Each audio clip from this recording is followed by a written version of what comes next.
Part 1. The Discovery. The rain hammered against the windows of my grandmother's old house, a creaky Victorian relic that had stood untouched for years.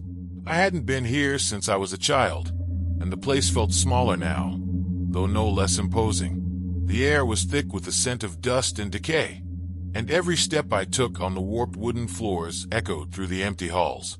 I was here to clean out the house after her passing, a task I'd been dreading for weeks.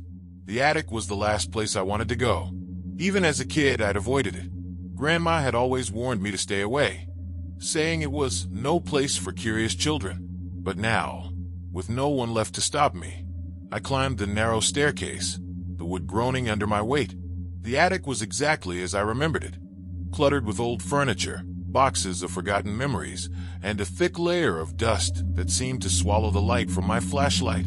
It was in the far corner, tucked beneath a moth-eaten blanket, that I found it, the doll. At first glance, it seemed ordinary, a porcelain figure with delicate features, its glassy eyes staring blankly ahead. But something about it felt wrong.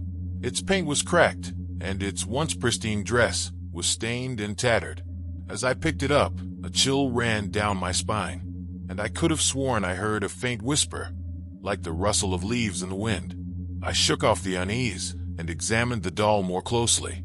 Its face was eerily lifelike, its lips curled into a faint smile that didn't quite reach its eyes. On the back of its neck, I noticed a small inscription etched into the porcelain: Amelia, 1897. Curiosity got the better of me, and I decided to take the doll downstairs. Maybe it was a family heirloom, something worth keeping. But as I carried it down the stairs, I felt a strange weight in my arms, as if the doll were resisting me. By the time I reached the living room, I was sweating, though the house was freezing. That night, I placed the doll on the mantelpiece and tried to forget about it. But sleep didn't come easily. The house was too quiet, the silence pressing down on me like a heavy blanket. And then, just as I was drifting off, I heard it, a soft, melodic humming, like a lullaby. I sat up, my heart pounding. The sound was coming from the living room. I grabbed my flashlight and crept downstairs, my breath shallow and uneven. The doll was still on the mantelpiece, but its head was tilted slightly, as if it had moved. And its eyes, they were no longer blank. They were staring directly at me. I told myself it was my imagination, a trick of the light. But deep down, I knew better. Something was very, very wrong with that doll. Part 2. The History Unveiled. The next morning, I decided to do some research. If the doll was from 1897, maybe I could find out who Amelia was and why her name was etched into it. I started with Grandma's old photo albums, flipping through pages of faded black and white pictures. It didn't take long to find her, Amelia, my great-great-aunt.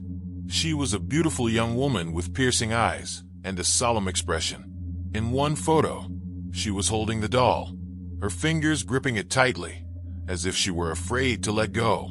I dug deeper, searching through old letters and diaries.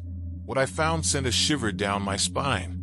Amelia had died tragically at the age of 21, and her death was shrouded in mystery. According to family lore, she had been accused of witchcraft after several children in the village fell ill. The townsfolk blamed her, claiming she had cursed them. Amelia denied it, but the accusations grew louder, and one night, she disappeared. Her body was found days later in the woods, the doll clutched in her arms. The more I read, the more I realized the doll wasn't just a toy. It was a vessel. Amelia had used it to channel her anger and pain, and her spirit had become trapped within it. The doll was cursed, and anyone who possessed it would suffer the same fate as Amelia. I tried to convince myself it was just a story, a cautionary tale passed down through generations. But the doll's presence in the house was undeniable. Every night, the humming returned, louder and more insistent. Objects began to move on their own, and I started seeing shadows out of the corner of my eye. One evening, I decided to confront the doll. I placed it on the kitchen table and demanded answers. "What do you want?" I shouted, my voice trembling. For a moment, there was silence. Then, the doll's head slowly turned, its glassy eyes locking onto mine. Its lips parted, and a voice, soft and cold, whispered, You. Part 3, The Possession. The days that followed were a blur of terror. The doll's influence grew stronger, its presence suffocating. I stopped sleeping, afraid of what I might see or hear in the darkness. My reflection in the mirror began to change. My eyes looked hollow, my skin pale and sickly. It was as if the doll was draining the life from me. Bit by bit, I tried to get rid of it. I threw it in the trash, buried it in the backyard, even drove it to the edge of town and left it in the woods. But no matter what I did, it always found its way back to me, sitting on the mantelpiece as if it had never left. One night, I woke up to find the doll sitting on my chest, its weight pressing down on me. I couldn't move, couldn't scream. Its face was inches from mine, its cracked lips curling into a smile. "You're mine now," it whispered, its voice echoing in my mind. I blacked out after that, and when I woke up, the doll was gone. But something was different. I felt wrong. My thoughts were no longer my own, and I had memories that didn't belong to me. Memories of Amelia's life, her pain, her anger. The doll wasn't just haunting me. It was becoming me. Part 4. The Ritual. Desperate, I turned to the internet, searching for a way to break the curse. I found a forum dedicated to the supernatural, and one user suggested a ritual to banish the spirit. It required a mirror, a black candle, and a lock of my hair.